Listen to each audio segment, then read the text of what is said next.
ہم روزمرہ جو چیزیں خریدتے ہیں، کبھی سوچا ہے ان کی قیمت آخر بنتی کیسے ہے؟ یہ پورا کا پورا معاملہ دراصل معیشت کے دو سب سے بڑے سوالوں کا جواب ہے۔ پہلا، دولت پیدا کیسے ہوتی ہے، اور دوسرا، جب پیدا ہو جاتی ہے تو اسے بانٹا کیسے جاتا ہے۔ چلیں اسی پورے سائیکل کو ذرا قریب سے دیکھتے ہیں۔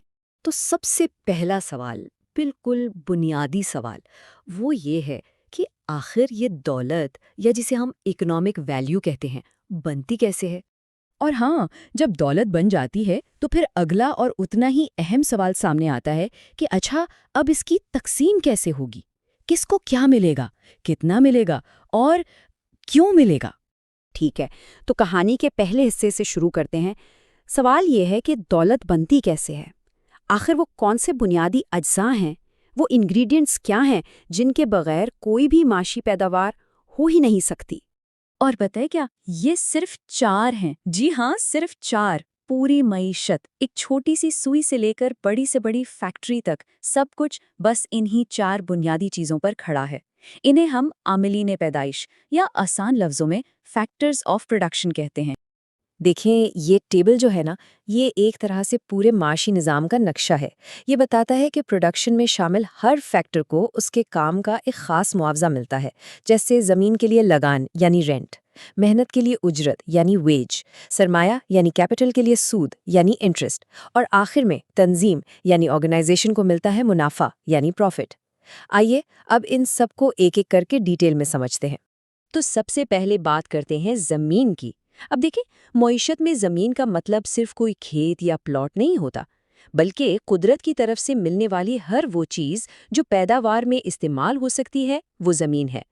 پانی، معدنیات، جنگلات، حتیٰ کہ ہوا بھی۔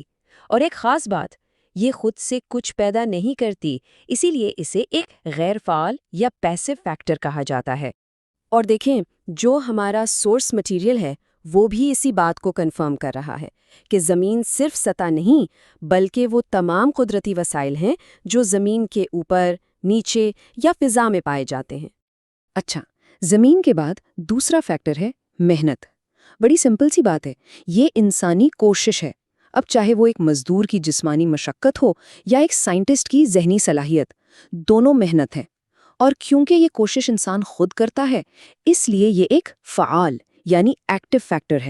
یہاں سورس ٹیکسٹ میں ایک بہت ہی دلچسپ بات لکھی ہے کہ یہ کوشش، محنت، صرف تبھی کہلائے گی جب اس کا مقصد کوئی معاشی فائدہ حاصل کرنا ہو۔ مطلب اگر کوئی شوق کے لیے کوئی کام کر رہا ہے تو وہ اس ڈیفینیشن میں نہیں آتا۔ تو تیسرا فیکٹر ہے سرمایہ۔ سرمایہ کیا ہے؟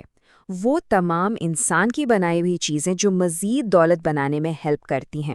مثال کے طور پر ایک کسان کا ٹریکٹر، ایک فیکٹری کی مشین، یا ایک سافٹ ویئر ڈیولپر کا کمپیوٹر، یہ سب کے سب سرمایہ ہیں۔ اور سرمایہ کی سب سے دلچسپ بات یہ ہے کہ یہ خود بھی دولت ہے، اور اسے مزید دولت بنانے کے لیے استعمال بھی کیا جاتا ہے۔ سوچ کر دیکھیں، اس میں پروڈکشن کو کئی گنا بڑھانے کی طاقت ہوتی ہے۔ اور آخر میں آتا ہے چوتھا اور بعض لوگوں کے نزدیک سب سے اہم فیکٹر، تنظیم یعنی آرگنائزیشن۔ یہ وہ شخص یا وہ ادارہ ہے جو پہلے تینوں فیکٹرز، زمین، محنت اور سرمایہ کو ایک مقصد کے لیے اکٹھا کرتا ہے، ان سے کام لیتا ہے، اور سب سے بڑی بات، اس پورے پروسیس کے نفع و نقصان کا رسک بھی اٹھاتا ہے۔ کیونکہ اس منظم یا آرگنائزر کے بغیر زمین، محنت اور سرمایہ، یہ سب بس بکھرے ہوئے اجزاء ہیں۔ یہ آرگنائزر ہی وہ قوت ہے جو ان سب کو ایک ساتھ لا کر ایک کامیاب پروڈکشن پروسیس میں ڈھال دیتی ہے۔ تو چلیے، یہ تو ہو گئی دولت بنانے کی بات۔ اب کہانی کا دوسرا حصہ شروع ہوتا ہے کہ جو دولت بن چکی ہے اسے ان چاروں فیکٹرز میں تقسیم کیسے کیا جائے جنہوں نے مل کر اسے بنایا تھا۔ سوال یہ ہے کہ یہ تقسیم ہوتی کیسے ہے؟ دیکھیں، اصول بہت سیدھا سا ہے۔ ہر فیکٹر کو اس کی خدمات کے بدلے میں ایک مخصوص معاوضہ ملتا ہے۔ زمین کو ملتا ہے لگان، محنت کو ملتی ہے اجرت، سرمائے کو ملتا ہے سود، اور آخر میں منظم کو اس کے رسک لینے کے بدلے میں ملتا ہے منافع۔ اچھا، اب یہاں ایک ذرا باریک سا نقطہ ہے جسے سمجھنا ضروری ہے۔ جب ہم لگان یا رینٹ کی بات کرتے ہیں نا تو اس کی دو قسمیں ہیں۔ ایک ہے خام لگان یا گراس رینٹ، یہ وہ ٹوٹل رقم ہے جو ادا کی جاتی ہے، جس میں بلڈنگ کا کرایہ وغیرہ بھی شامل ہو سکتا ہے۔ لیکن معیشت کی نظر میں جو اصل چیز ہے وہ ہے خالص لگان یا نیٹ رینٹ، اور یہ صرف اور صرف زمین کے قدرتی پیداواری صلاحیت کا معاوضہ ہوتا ہے۔ اگلی چیز ہے اجرت۔ اجرت وہ قیمت ہے جو محنت کے بدلے میں دی جاتی ہے، جیسا کہ سورس میں بینتھم کا قول بھی ہے کہ یہ مزدور کی جسمانی یا ذہنی خدمات کا معاوضہ ہے۔ بالکل سیدھی اور صاف بات۔ بالکل اسی طرح سود یعنی انٹرسٹ سرمائے کے استعمال کا انعام ہے۔ جب کوئی اپنی مشینیں، اوزار یا پیسہ کسی پروڈکشن کے کام میں لگاتا ہے تو اس کے استعمال کے بدلے میں جو ریٹرن ملتا ہے اسے ہی سود کہتے ہیں۔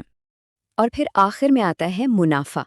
یہاں بھی بالکل لگان کی طرح خام اور خالص کا فرق بہت امپورٹنٹ ہے۔